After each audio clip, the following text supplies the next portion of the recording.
All right, guys. So we know that the HEMI is dead, but they didn't kill all gas-powered engines. In fact, they got rid of the PENTASTAR, they got rid of the HEMI, and they're going to replace both of those engines with the 3-liter inline 6 Hurricane engine. That's right, Hurricane engine. And I've got it all figured out. Hear me out. Standard output Hurricane engine, high output Hurricane engine, and then the 3 levels of the electric motor. Yeah. 400 horsepower all the way up to 1,050. Let's talk about it. What's going on, guys? It's your boy Knockout 360 here with another video for you guys. As you can tell, I'm in a car. That makes this a car vlog. You already know how it's going down when I come around. Let's get into a car content, car shows, car reviews, car meets. Anything and everything car related happens on this channel. So if you're into that, make sure that you stick around because you are in the right place. For everyone else, hit that subscribe button as well as that notification bell so that you know what's coming out and when it's coming out. Little disclaimer here, guys. Just wanted to let you know that it's been slow in the car community, so nothing's really been going on the scene. I don't know why, but it has been slow. There've been really no big car meets, no car shows, no anything. Everything's been slow. For the month of August, it's just been dead. So that's why you've been seeing my face every single day, because nothing's going on outside. Nobody's outside right now. I don't know why, but nobody's outside. It's cuffing season. That's why. It's drafting season for cuffing season. That's what it is. People are starting to draft their, picks for cuffing season because it's going to start getting cold right around the corner. So people are they're drafting right now. So that's why everybody's going on dates and stuff. Nobody's outside no more. That's why. But nah, for real. So I think I have it figured out. So we know that they killed the HEMI. We know that they killed the Hellcat. We also know that they killed the PENTASTAR. They didn't say shit about the PENTASTAR at all. They just quietly killed that off. Like, that's dead meat. What they replaced all of that with, however, is the new 3-liter inline 6 Hurricane engine. Now, you heard him mention, and when I say him, I'm talking about Tim Kaniskis, the CEO of Dodge. You heard him mention it about the Dodge Hornet, that the Dodge Hornet was going to come in 2 variants. The first one was going to be the inline 6, which is kind of like the base model, the inline 6 Hurricane engine. He did confirm that. And then the next one would be the hybrid system that's going to give like 280, 300 horsepower, something like that. That's what's going to happen for the Charger going forward. And possibly the Challenger. I've been hearing reports that the Challenger isn't dead, that it's going to be a Charger and Challenger because they have to have a 4-door segment of the market and all that stuff. So the Challenger may actually come back. For the sake of this video, let's just say the Challenger is coming back. Challenger and Charger is coming back. So what I'm thinking about as far as the lineup is concerned, and we've talked about this in the past, let me just give you a quick rundown. So the new 3-liter inline 6 Hurricane engine, which is similar to BMW's engine. I'm not sure if they're still using these engines now, but in the past they did use the inline 6 engine back in the day in their cars. New twin turbo 3-liter inline 6 Hurricane engine is going to come in 2 outputs. And that's what they're calling them, outputs. They're not calling it, SXTs and GTs and RTs and so on and so forth. They're calling it outputs. So the first output is going to be considered the standard output. The second one, the high output. The standard output is going to be giving you roughly... So the standard output Hurricane engine should produce in excess of 400 horsepower and 450 pound-feet of torque. Right? That's a rough estimate. Obviously, we don't know what it will produce, but that is a little over RT numbers, short of SCAT numbers. 450 pound-feet of torque. That sounds like a SCAT a little bit there. 400 horsepower, that's the standard output. That's decent. You know what I'm saying? I mean, we've always said that the RT was underpowered. We've always said that obviously the V6s were underpowered because they're V6s, but this is kind of that mid-range between the RT and the Scat Pack. 400 horsepower for the standard output, the V6. So if you still want a V6 engine or a conventional gas-powered engine, but you don't want to pay those high output prices for whatever the high output's going to look like, the standard output Hurricane is going to give you 400 horsepower. A little more, a little less could be, but they're saying 400 should be the standard. The high output Hurricane engine, on the other hand, is going to give you an excess of 500 horsepower, 475 pound-feet of torque. So that's Scat Pack numbers right there, people. That's an inline 6 Hurricane engine with Scat Pack numbers. and Scat Pack torque as well. I think the torque on our cars is right at 450, 475, maybe a little bit more with the high output, right? So that's going to take out the Scat Pack. So now you've gotten rid of the RT, replaced it with the standard output. You've gotten rid of the Scat Pack 392 and replaced it with the high output. Now those are the two base model remaining gas powered engines, right? And then above that, that's when you get into the electric market. And we've already talked about the electric in a previous video. They're saying that the first standard, they're going to do 3 power levels. The first power level, which is probably like your base model Hellcat, right? 707, 717. The base model power level is going to be looking at, they're saying 550. So it'll probably be 550 to 600. The second one, which is going to be kind of like your, I guess, like your red eye, similar to your red eye. I'm just kind of juxtaposing both cars, the Hellcat and the electric car. The second one's going to be 850, right? So there goes your red eye, there goes your Demon. And then the top of the line power level is going to be 1050. And that's your jailbreak, that's your Demon, that's all that stuff. All of that stuff is dead at that point. So that's what they're going to be putting in the cars. And I think that's going to be the lineup that we're looking at. I think we're looking at the standard output, 400 horsepower, high output, 500 plus horsepower. Those are your conventional engines for people that's not ready to make that jump, right? So Dodge keeps their finger on the pulse of the gas-powered engine market, right? Because they can't completely switch over to electric. That's literally suicide, brand suicide. Because they can't expect for everybody to, one, want an electric car, and two, have the ability to sit and charge their car overnight. Some people live in apartments. Some people live in townhome communities without a garage. Some people live in condos and stuff where they have parking decks and stuff like that. It would not make sense to have your car or have your entire fleet, your entire brand, 100% electric. That wouldn't make sense. So Dodge is going to drop the Hurricane engine. Hurricane engine is that inline 6 3-liter. They're calling it twin turbo. I don't know how that's possible. I don't know if that's possible. I don't know if that's likely. But they're twin turbo 3-liter inline 6 Hurricane engine. And they're going to give you the starting 2 outputs, the standard and high output. And then once you've gone through both of those, that's when you get into the electric market. Now with the standard or the high output, you know, like I know, I mean, considering it's a conventional gas-powered engine, you can modify it, right? I mean, people were modifying their BMW inline 6s back in the day like crazy. You should be able to modify this one, cut the pipes, new exhaust system, cold air intake, I'm sure. You know, you can do a bunch of stuff to it. Basically, whatever guys do to their V6s, that's probably what you can do to an i6, you know? You can modify it. So, I mean, maybe that 500 horsepower high output is now looking at 550, 600. So now you got a 600 horsepower, you know, conventional gas powered inline 6. You know what I'm saying? Twin turbo, if that's what they're going to put in there. Twin turbo inline 6, you know? Twin turbos are decent. I mean, they produce a lot of power, obviously. They'll never be a V8 sound. It'll never replace that. So let's not even front and cap like that.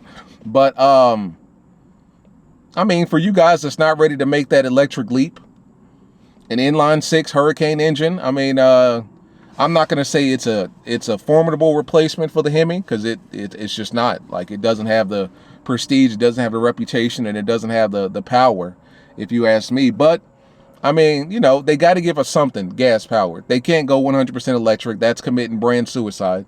So they have to give us something. And that's probably what they're going to give us there. I mean, at 500 horsepower, you're going to need big 6-piston Brembo brakes. Easily going to need, if it's going to be rear-wheel drive, you're going to need 275s or more. I don't know if they're going to, like, I mean, you know, the wide body aspect and stuff like that, I don't even know if that even makes sense, because when you got an all-wheel drive electric car, you really don't need wide body. I mean, you've got all-wheel drive. You got 4 wheels that are pulling at the same rate. You're not going to spin or slip at all. I mean, you could have 245s all the way around and you're not doing any spinning or slipping with 4 wheels pulling at all times. So, I mean, wide body may be out of the picture. You know what I'm saying? You may never need, you may never see a wide body from a Dodge again, because it's just like it doesn't serve a purpose. I don't know if it's going to be all-wheel drive, rear-wheel drive. Nobody knows anything about that, but we do know that the Pentastar is being replaced with the inline 6 Hurricane engine. It says twin turbo. I don't know if that's true, but you know, twin turbo inline 6 400 to 500 horsepower engine. that's going to be the gas powered engine line. So you got your gas powered at the bottom, and then when you want to go to the performance and take things to another level, that's when you get into the electric market. And I think that's what Dodge is going to do as far as their lineup is concerned. No more SXTs, RTs, Scats, you know, SRT 392s, Daytona 392s, no more trims, no more wild stuff. They're just going to get straight to it. Standard, high, electric. Keep it simple. And that's pretty much what it is. That kind of makes sense right there. Because you and I both know electric cars are not cheap. And for the average man, they're not really affordable. I mean, that's one of the allures. Let's just be honest here. People love the power, the performance, the sound, the look of Dodge. But what makes Dodge or separates Dodge is the price and the affordability. Let's just be real. And I say that to say I was on Chevy's website right now, and they're talking about dropping the 2023 Chevy Corvette C8 Stingray that's going to be putting down 670 horsepower. You know, on paper, severely underpowered from any Hellcat that's ever been built. But that car is going to start at 100,000, you know, or I want to say 90,000 or something like that, 80, 90,000 and up. But once you configure it to how you want it, easily 100,000. So it's like, it's no longer affordable at that point. You know, for most people, for a lot of people, it's no longer affordable to have $100,000 two-seater mid-engine car in your garage.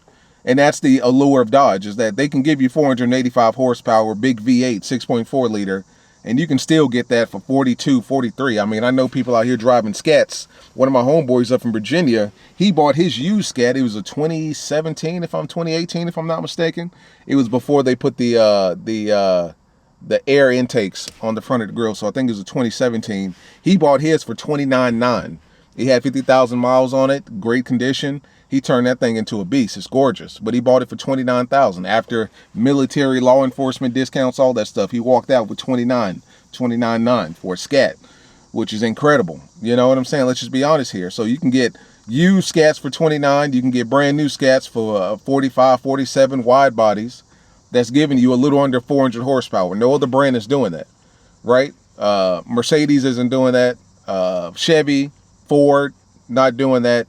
The Audis of the world, they're not doing that. Nobody's giving you that kind of power for that sort of affordable price. And that's the allure of Dodge. Well, that's the allure and kind of the downside as well, because a lot of you sons of bitches out there, you know, you shouldn't have Dodge Chargers and Challengers the way that y'all wreck them and mess them up. And you can tell, like, you know, if Dodge had set the standard at like 60, 70,000 for Scats and 80, 90,000 for Cats, there would be less crashes and less burnouts and less foolishness that you see on the gram, because that would just kind of alienate that group of people that shouldn't have these cars to begin with. But, you know, that's another story for another day. But one thing that people love about these cars is the affordability of them, right? They're affordable, they're fast, they're powerful, they're all that stuff. But when you get into an electric market, you know, what the future has to offer, electric cars are not cheap, especially considering what Dodge is going to be doing with their electric cars. They're not making electric cars for the common man, like a Tesla or, you know, a Chevy Volt or something wild like that. They're making electric for the gearheads, for the performance guys. So you're going to be paying performance prices and electric prices for a car in the future. I wouldn't be surprised if even the base model, the lowest power level electric car comes out at like 65, 70, you know? I give it, I mean, let's say base model, bottom of the line, power level, 55, 60. But either way, it's never going to be Scat Pack RT prices like back in the day, like how they were or how they are right now, how they were, because they're going up as we speak. But yeah, that's going to be another thing. So now you're going to be alienating a certain target audience when those electric cars drop, and they're starting at 60,000.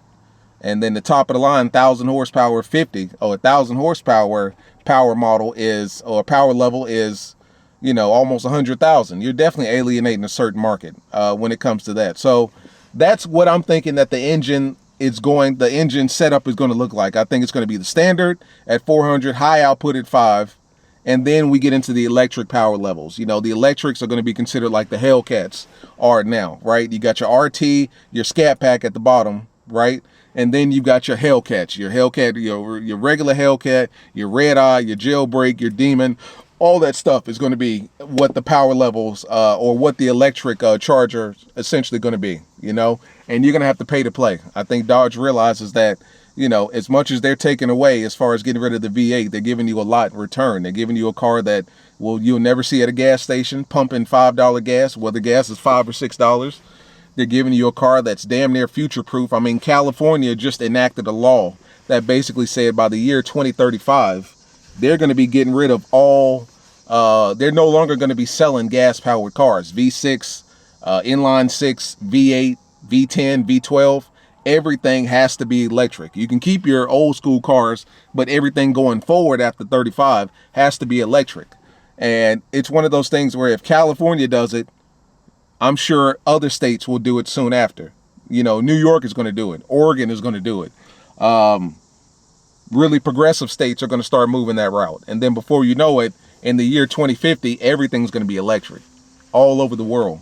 So it's a good move. I mean, you know, you're modernizing yourself, but you will have to pay to play because those electric cars are not going to be cheap at all. And for the average man, that's not going to be, you know, that's just not going to be affordable, you know. And not to mention, like I said, if you got an apartment or a townhome or you live in a garage or something like that and you're not able to get your car plugged in every single night, it's just not going to make sense. So those V6 engines, not V6, I-6 engines should sell pretty well in the future. They may sell better than the electric car initially. But, you know, that's pretty much what we're looking at here. Standard output 400, high output 500. It looks like the Hurricane will be replacing not only the HEMI, but the Pentastar for gas-powered engines. You know, that's pretty much the future. That's where we're at. That's where we're going. And, you know, that's what it is. It's already in the Dodge Hornet, and it's putting down a massive, 280 horsepower. That's what they said that they're getting out of that inline 6. A whopping 280 horsepower. So, you know, that's that. But, yeah, that's it, guys. So Dodge didn't completely kill all gas-powered engines, but they did kill the great one, you know, the HEMI. So what we got now is the Hurricane, and that's pretty much what it is.